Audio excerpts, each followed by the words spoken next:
ఉమ్మడి విశాఖ జిల్లాకు చెందిన సీనియర్ నేత ప్రస్తుత స్పీకర్ చింతకాయల అయ్యన్న పాత్రుడు చంద్రబాబు నాయకత్వంలోని కూటమి ప్రభుత్వంలో మంత్రిగా చేరుతారా అంటే జరుగుతున్న ప్రచారాన్ని బట్టి చూస్తే అవును అని అంటున్నారు.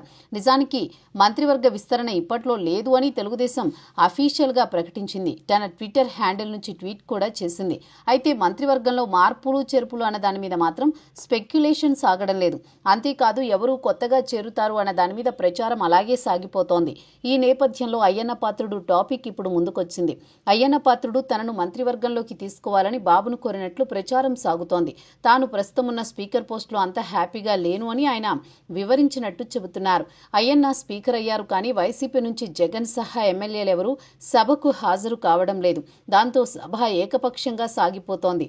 సాధారణంగా సభలో అధికార ప్రతిపక్షాలు ఉంటేనే స్పీకర్కి ఎక్కువ పని ఉంటుంది. అంతేకాదు స్పీకర్ పోస్టులో ఉన్నవారికి కూడా సభ నడిపేందుకు ఒక ఉత్సాహం వస్తుంది.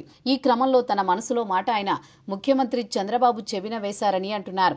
ఇక చూస్తే ప్రస్తుతం ఉన్న మంత్రివర్గంలో అనేక మంది కొత్తవారున్నారు. చాలా మంది జగన్ చేసే విమర్శలకు కౌంటర్ ఇవ్వలేకపోతున్నారన్న అసంతృప్తి ప్రభుత్వ పెద్దలకు ఉందంటున్నారు. మరోవైపు చూస్తే ఈ మధ్యన రెంటపాళ్లకు జగన్ వెళ్లినప్పుడు ఆయన కారు కింద ఓ కార్యకర్త వృద్ధుడు పడి చనిపోయాడు. అయినా ఈ సంఘటన మీద మంత్రులు పెద్దగా సీరియస్ గా తీసుకోలేదని అంటున్నారు.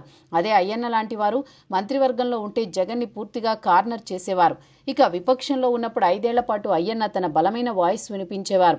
ఈ క్రమంలో ఆయన వైసీపీకి పూర్తి టార్గెట్ అయినా సరే వెనక్కి తగ్గలేదు.